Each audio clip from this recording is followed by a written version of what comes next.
Doug MPA back with another video. So, what happens when you are with a significant other and they break up with you, but they can't afford to pay rent for a new place? Well, you live together while broken up, and that's what this article is about. It's called After Splitting Up, Some Couples Make a Clean Break, but Others Are in Unavoidable Situations Forced to Cohabit with their ex-partner, and this may get worse. Guys, Doug MPA says, don't live with the woman that you have to depend on her income for you to pay the rent or the mortgage. Don't do it. 2, if you're paying all the rent and all the mortgage, or you can afford all the rent and all the mortgage without her and she breaks up with you, kick her out. I don't care if you have to do legal proceedings. Get her out of your house. She doesn't get to be single and enjoy your resources anymore. No, kick her out. If she breaks up with you, she's saying, I don't want to be around you. I don't want your resources. Before we get into this article, like the video, subscribe to the channel. I really appreciate it. It shows you support me and what I'm doing over here. Any stories about being stuck with an ex in a house or an apartment, put them down below. I would like to be able to read them. I read all the comments, okay? It starts when now this is from the BBC, so they're talking about Britain and London. When Chantel Tucker broke up with her longtime partner, she immediately started to look for a new place to live. Tucker, 37, who co-owned a flat in London with her boyfriend of 5 years. First off, why do they buy people that buy property before they get married? Don't do it, guys. What do they do this for? Hoped her now ex would buy her out and even got as far as putting down a deposit on a room in a shared house, but when the pandemic hit, the arrangement fell through. We both agreed that the easiest thing was for me to stay put until the situation with COVID became clear, she said.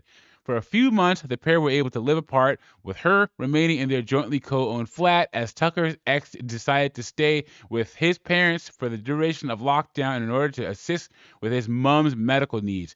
But 6 months later, and with lockdowns lifting, they made an unconventional decision for going forward. He stayed with his parents and still paid the mortgage on their flat, and she got to live there by herself. Women will never know how much men sacrifice for their comfort and well-being, because this guy probably still loved this woman, didn't want to see her struggle, so he was still putting out more than he should. He broke up with you. No, she broke up with him. There's no reason for him to have done that. Men, we do our best for the comfort and care of women even when they hurt us and break up with us. It says, I knew that I would never be able to afford to buy property again, and the prospect of renting in London forever was increasingly unpleasant, she said. My ex and I talked quite a bit during this time, and eventually he decided to move back into our flat. Since then, Tucker and her ex-partner have remained living together. They sleep in separate bedrooms, and they even recently got a couple of cats to complete the setup. And although the decision is unconventional, they are far from alone. A recent survey from British real estate company Zoopla, seen by BBC WorkLife, shows that a third of the 500 respondents who purchased a home with a partner and then broke up continue to cohabit. 1 in 8 even so share a bed. What? For some like Tucker, the experience is amicable, but a startling 91% of cohabiting exes report that they have not been able to remain diplomatic, and 22 describe the situation as excruciating. If she's able to buy cats with this guy, why can't she stay with him? What happened? Is she just not happy? Can she even explain why she broke up with this guy? Because he seems to be a nice guy if he paid half the mortgage on a flat for 6 months while he was living with his parents. If she could buy cats with the guy, what'd she break up with him for? She probably doesn't even know. She just knows that she needs to find somebody else or move to a different part of her life, or he's holding her back emotionally or something like that. It says, while the UK experiencing a cost of living crisis, high interest rates and a slowing property market, many couples are finding themselves trapped in housing situations they're unable to pay their way out of. Experts say that they are only expecting the problem to worsen, with separating homeowners now living together for an average of 1.3 years post-split. Oh my goodness.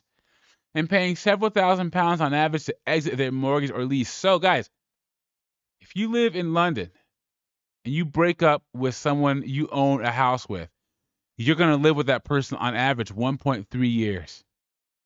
Yikes. For Tucker, the decision to remain living with her ex has been largely financially motivated. She points out that she earns substantially less than her former partner and says she was concerned that the cost of renting would be prohibitively expensive compared to the mortgage payment she currently shares. So she's still benefiting from this. She broke up with him, but she's benefiting because he makes more money. So I guarantee you he's covering more of the cost, because that's what men do when they make more money.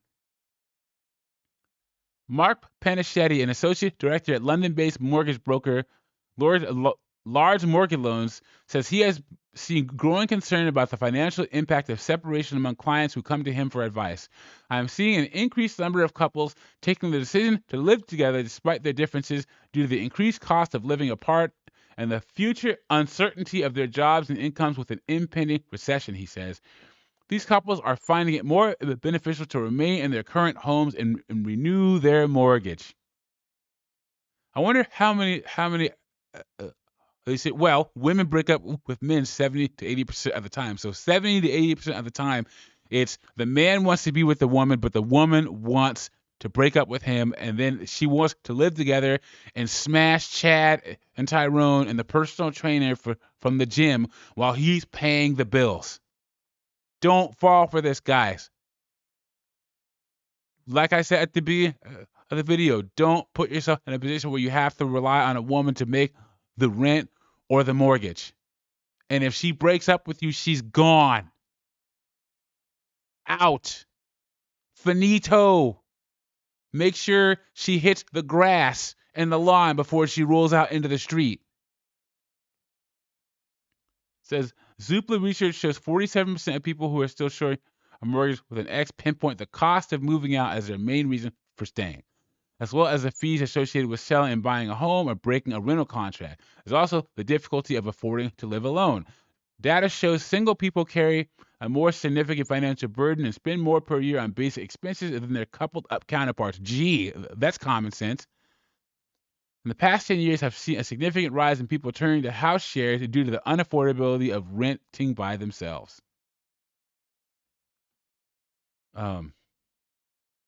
As the worsening economic situation drives couples to stay under the same roof rather than settle for a lower standard of living, Pachetti says that this can also lead to other strains and stresses. He reports that many of the clients he talks to have concerns about the toll that living with an ex-partner might take on their well-being.